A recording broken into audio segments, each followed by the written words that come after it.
यशस्वी प्रयोग केलाय। शिवसेना पक्षप्रमुख उद्धव ठाकरे यांच्या उपस्थितीत हे लेक टॅपिंग पार पडलं। यामुळे मुंबई महापालिकेच्या इतिहासात आणखी एका ऐतिहासिक घटनेची नोंद झाली आहे। लेक टॅपिंग नंतर कोयना धरणात जसे पाण्याचे फवारे उडाले होते तसे या ठिकाणी झालं नसलं तरी षटकोनी आकाराच्या विहिरीत तिसऱ्या बोगद्यातनं पाणी येण्यास सुरुवात झाल्यानं प्रयोग यशस्वी झाल्याचं शिक्कामोर्तब झालं। या विहिरीत पडणारं पाणी जलबोगद्यांद्वारे मुंबईत आणलं जाणार आहे। लेक टॅपिंगमुळे मोडकसागर धरणातील आतापर्यंत वापरता न येणारं 29,000 दशलक्ष लिटर पाणीसाठा हा आता वापरता येणार आहे। जून जुलैमध्ये पावसानं ओढ दिल्यास या पाण्याचा उपयोग करता येऊ शकतो। जुलैमध्ये आपण पाहिलं होतं की पाऊस जो आहे तो झाला नव्हता आणि पाण्याची जेव्हा टंचाई जाणवेल तेव्हा या पाण्याचा उपयोग करता येणं शक्य होणार आहे।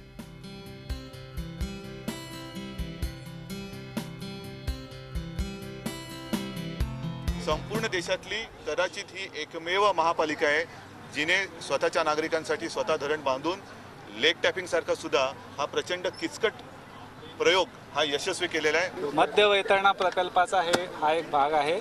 याच्यामध्ये आपण जे 3 ठिकाणी इंटेकची व्यवस्था केलेली आहे। 156 मीटर ती ऑलरेडी आपण केलेली होती। 146 मीटरची आपण मार्चमध्ये ओपन केली आणि आत्ता लेक टॅपिंग करून 136 मीटरच्या ठिकाणी आपण लेक टॅपिंग केलेला आहे।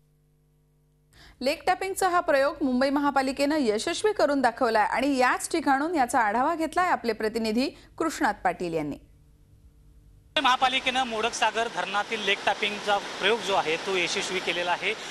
जी लेक टॅपिंग केल्यानंतर ज्या विहिरीमध्ये त्या बोगद्यातून पाणी येतं ती ही विहीर आहे आणि हे जे पाण्याचा जो फवारा तुम्हाला दिसतो ज्या मोडकसागर धरणातून या ठिकाणी येतं ह्या विहिरीमध्ये येतं जी षटकोनी आकाराची आहे आणि ह्या विहिरीतून जे पाणी आहे ते जलबोगद्यांच्या माध्यमातून भांडूप संकुलामध्ये नेलं जातं आणि भांडूप संकुलामधून ते मुंबईला पाणी पुरवठा केला जातो। हे लेक टॅपिंग जे केलेलं आहे त्याचे जे शिल्पकार आहेत ते दीपक मोडक आहेत, ज्यांनी कोयना धरणामध्ये देखील 2 वेळा लेक टॅपिंगचा प्रयोग यशस्वी केला आहे। ते दीपक मोडक सर आपल्यासोबत आहेत।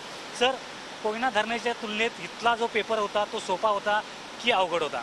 फारच सोपा होता इथला पेपर, कारण कोयना धरणाचा एकूणच पसारा खूप मोठा होता। तिथल्या टनेलची व्याससुद्धा 6.5 मीटरचे होते, 2 होते। तिथे वापरलेली एक्सप्लोजिव्ह 1600 किलो होती।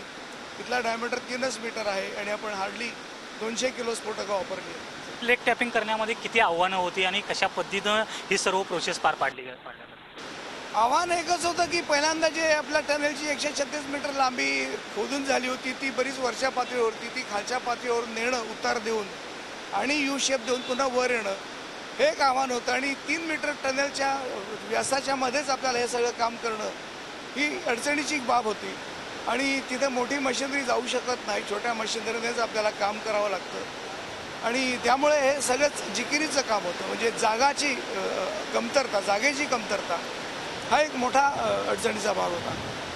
अत्यंत किचकट असं काम जे लेक टॅपिंगचं होतं ते मुंबई महापालिकेचे जे अभियंते आहेत त्याचबरोबर मोडक सर यांच्या मार्गदर्शनाखाली हे सर्व लेक टॅपिंग आहे ते यशस्वी झालेले आहे। यामुळे मुंबईकरांचा जो पाण्याचा प्रश्न आहे तो काही प्रमाणात मिटण्याची जी शक्यता आहे ती यामुळे निर्माण झालेली आहे आणि हा जो पाणी पुरवठा आहे तो अतिरिक्त पाणीसाठा मुंबईकरांना उपलब्ध होणार आहे। व्हिडिओ जर्नलिस्ट सिद्धेशसह Krishnat Patil, Zee media, Modaksagar. Zee 24 तास रहा एक पाऊल पुढे।